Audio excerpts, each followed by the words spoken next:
brought some DVDs to watch a scary and eerie blockbuster, Shout 5.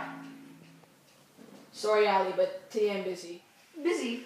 What exactly do you mean by that? Well, I thought I'd fancy myself to watch a documentary about slavery in North America. Really? Can I watch it with you? I would like to learn more about the hardships that the victims of slavery endured. Come sit down.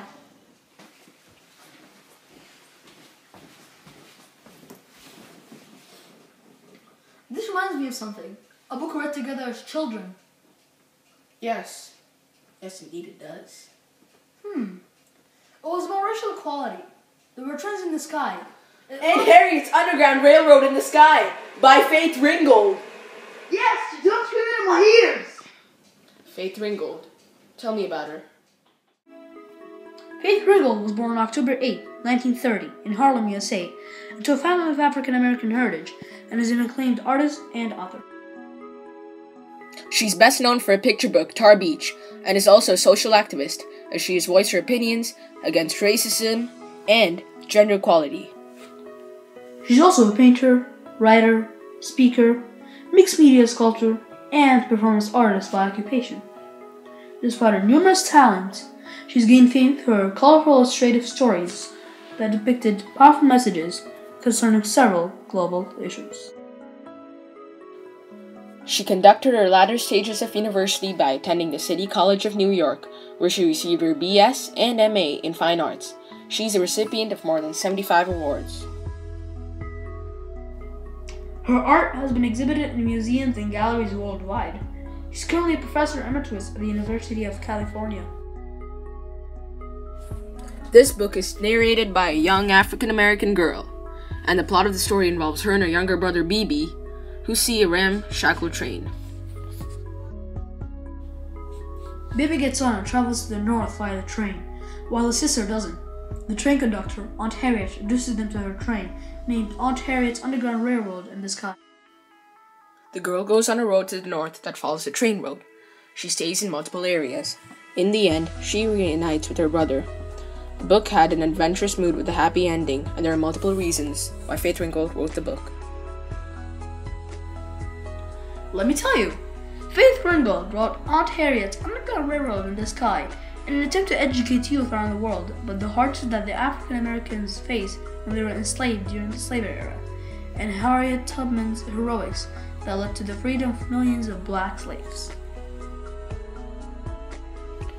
Due to the fact that Faith Ringgold is a social activist by profession, she expressed her thoughts and facts in the form of a picture book, so it would appeal to a younger crowd as she intended. Colorful pictures and an informative, yet fantasy-based fictional storyline enchant the young readers of the book, therefore fulfilling the purpose of providing what an adult would understand and comprehend to a child in order for he or she to be educated. She also wrote other books, like My Dream of Martin Luther King, The Invisible Princess, and Cassie's Colorful Day. All of these books have racism as their focal points. This book represents Harriet Tubman, a train conductor who had an underground train which sends black slaves north for freedom.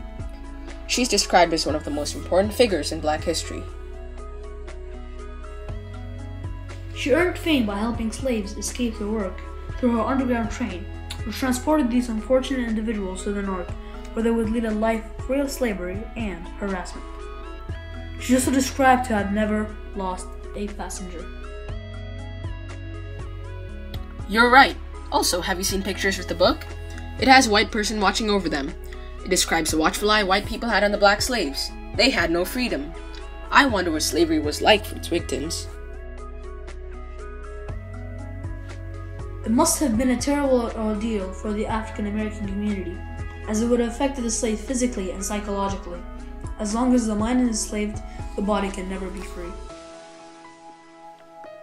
Psychological freedom, a firm sense of self-esteem, is the most powerful weapon against a long night of physical slavery. That quote was enunciated by the famous activist Martin Luther King Jr. This proves the psychological prison that slaves were contained in.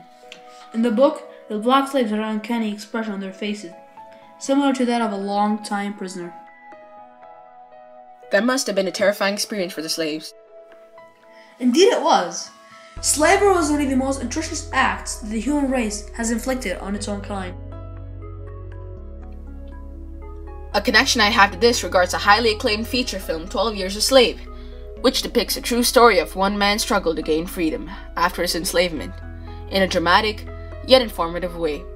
In the book, the slaves are also trying to free themselves, which is a non-coincidental similarity. Yes, I watched that movie too. Solomon Northup, a slave that lived in the 19th century, was originally deceived by some con men, kidnapped, and sold into slavery. Exactly, Ali. These were some of the methods used to sell people into slavery. Other methods include bribery, threats, and even blackmail. I read a novel called Uncle Tom's Cabin, which depicts the story of a family which was sold into slavery, harshly separated, then reunited again. Yes, I read it too. Anne Harry's Underground Railroad in the Sky consists of similar events, as the plot revolves around a sister trying to find a brother who is fleeing the country, and the hardships that she faces during the long journey. The story ends with the two siblings reuniting, therefore bearing a significant resemblance towards Uncle Tom's Cabin. Yes, indeed it does. Another important event of the slave era is the American Civil War. Its significance toward the African American community was priceless, as it ended slavery, but started something new.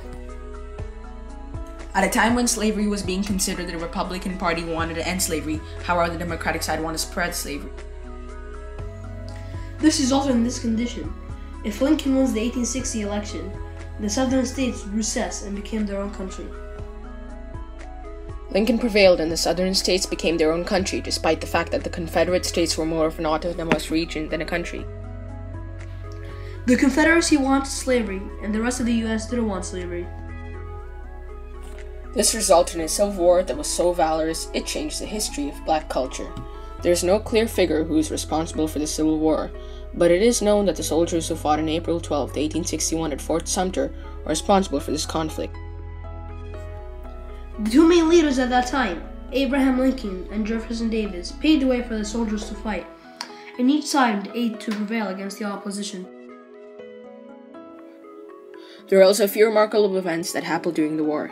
July 21st, 1861 was the Bull Run, which was the first major battle. In the following year, the second Bull Run followed. Many conflicts were fought on the battle pitch, including the largest battle in the Western Hemisphere, Gettysburg. This battle had a total of 165,000 soldiers involved, and the conflict ended with over 40,000 dead. Lincoln won, but 5 days later after the battle, he was assassinated by John Wilkes Booth. The result was that slavery was to end, but something new happened. Jim Crow's laws were put into place, which resulted in the general segregation between blacks and whites. This lasted until the 1960s and 1970s, before Martin Luther King Jr. became involved in the African American rights. Can you guys go? I'm waiting for my friends. Well, I guess we can meet up tomorrow. Well, I guess it's goodbye. I guess it is. Farewell, Pranav. Farewell, Ali.